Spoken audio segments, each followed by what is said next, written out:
Hi everyone, welcome to week 6. I am using a website called Screencast-O-Matic, which allows you to record what's on your screen while you narrate, which essentially is perfect for what we need to do. Just decided to give you this instead of meeting in Adobe Connect on Wednesday, just to make both of our lives a little bit easier. Hope you don't mind, and then please let me know, of course, if you have any questions. So let's take a look at week 6. I'm here now. Click into assignments.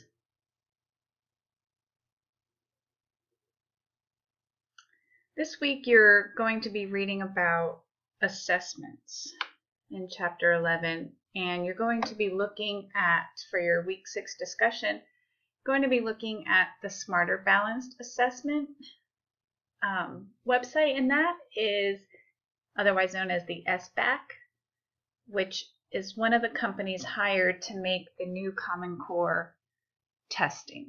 So my daughter just took it for the first time last year in 4th grade, and it's computerized, which some people love that, some people are struggling with that. But I think it's good for you to kind of see what the assessments look like. So take some time to explore that website and familiarize yourself with the Smarter Balance Assessment Consortium.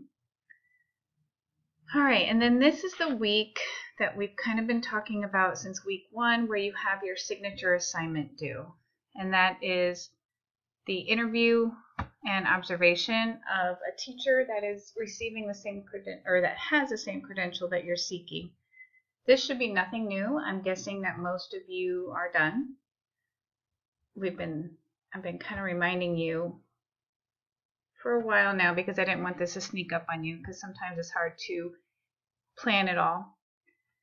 So here's the description again. I won't go over it in too much detail.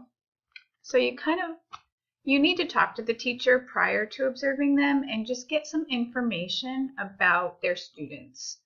Also, you want to find out what adaptations the teacher makes for these students. Again, for privacy issues, the teacher doesn't need to necessarily point out, oh, this student has an IEP or this student's an English learner, but maybe give you a general overview of the numbers.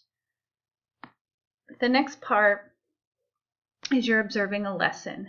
So you really want to look for these features of the lesson, and they're basically what's included in a lesson plan format. So the connections, the instructional strategy, what materials is the teacher using, what adaptations do you see, and what assessment is being used.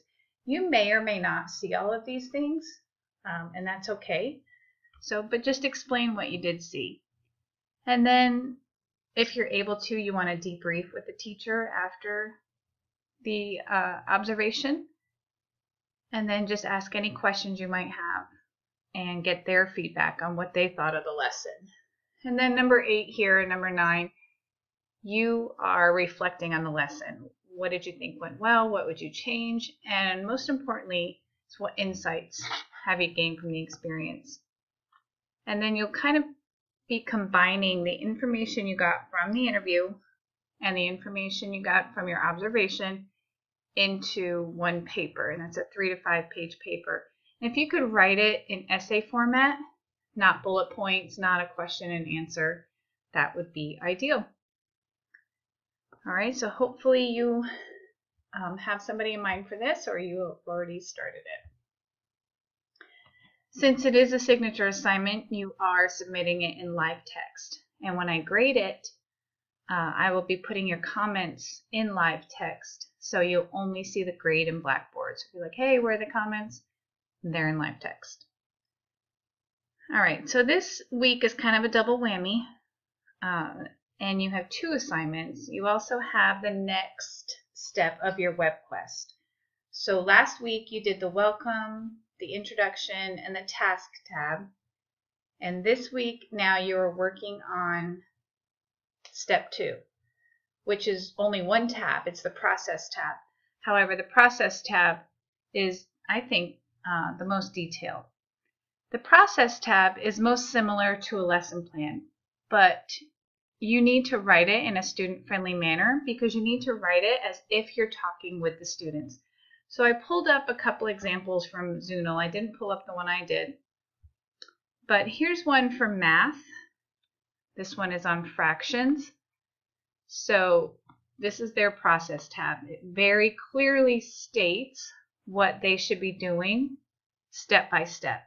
And you write it as if you're talking to the students, like you need to go here and then do this and then look at here. So you don't say student will. That's not the language you use at this point. All of the resources that you want students to use during the process should also be included in here. Ideally, you want it to be a hyperlink so they can just click on it. Sometimes you'll see some where they're listed at the bottom. But see how these aren't hyperlinks? I think it's better that they're all hyperlinks. All right, so that's one example. It's just a very step-by-step instructions, including all of the resources. Remember, the more opportunities the student has to interact with the internet, the better. And here is another example.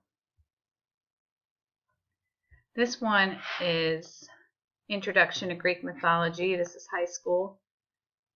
And again, you're talking to the students. Use the websites provided below to answer the questions, blah, blah, blah. So the questions are listed here, and there are the sites. And these are hyperlinks. So, and there's the second task, there's the questions, there's the websites. All right, so again, this is a very step-by-step, very clear instructions on what the students should do. So this is the only tab you need to do this week, but it's probably the most labor-intensive tab from the whole Zoonal process. All right. And then your journal is your journal. It says here what depth of knowledge level is required.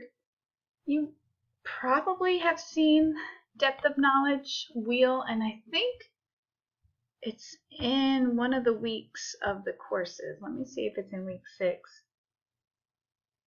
I feel like I do this every time and then I can never find it when I'm looking for it, and then somebody usually says, oh, it's right here.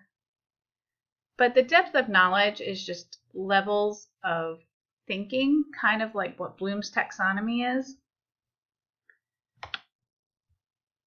And of course it's not in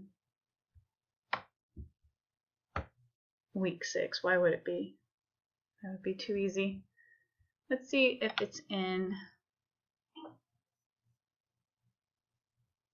All right, well, it's somewhere.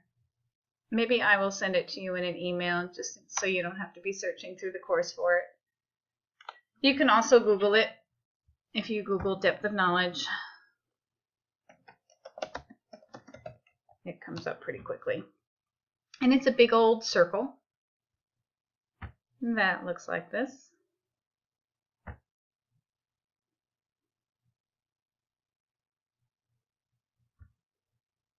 Oh yeah, I found the smallest one possible. That's real helpful, huh?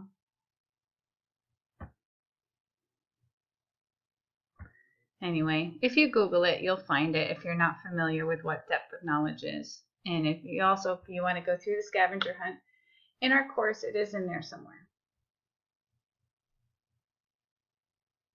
Where's the nice wheel?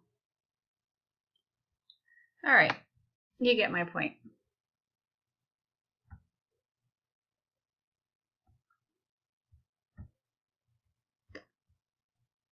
All right, so those are the assignments. Hopefully you have a good understanding of that. What we would have been discussing tonight is a topic of assessments, and being the funny, I don't know if that's the right word, person I am, I give you a test on your assessment knowledge. Isn't that funny? An assessment on assessments? Yeah. So this is what it looks like, and so I'm going to email this to you. It's not for a grade at all. It's just to see how much you know about the terminology dealing with assessments. So I'll give this to you.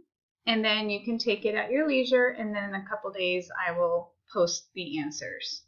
So just kind of see, and these are just general assessment terms. These aren't even content related. So just kind of see how up to date you are on your terminology, because let me tell you, assessments, there's a lot of different terminology to go with that, right? Another thing I'm going to send you is this very cool document. It is 50 ways to leave your lesson. So you always want to do some kind of comprehension check before you move on, right? It doesn't always have to be a paper and pencil test.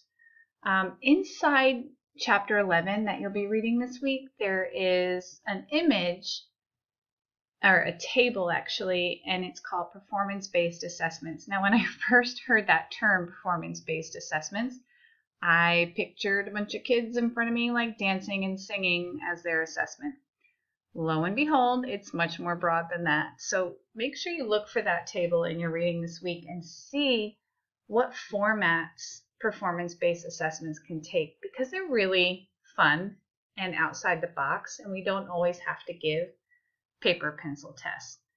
But if you just want something quick to, as your kids are leaving for their next period or for recess, and you want to make sure that they are understanding, here are 50 ways that you can check for understanding. We've heard of exit passes or exit tickets, where they have to somehow answer a quick question before they're allowed to leave. Toss around, students toss a ball from one another and they quickly verbally share one thing they learned that day. 3, 2, 1, 3 things they've learned, 2 things they have a question about, 1 thing they want the teacher to know. There's so many things here.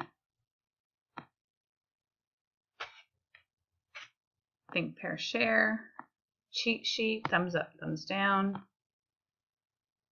doodle it, so they draw. So I hope you'll get some good ideas for this. I will send this to you as well as the assessment test. Find the fib. The teacher writes 4 statements from the day's lessons. 3 are true and 1 is false. That's interesting. All right, so hopefully that's something you'll enjoy. Again, this screencast-o-matic is really helpful. Hopefully you'll think of ways where you can use it in your own classroom. If you get the free version, you're kind of limited, which is what I have, and you're limited to 15 minutes. And we are at 13 right now, so I think I will close for this evening. But like I said, if you have any questions about anything I went over tonight, don't hesitate to email or text me, and I will see you all next Wednesday. All right, have a great week.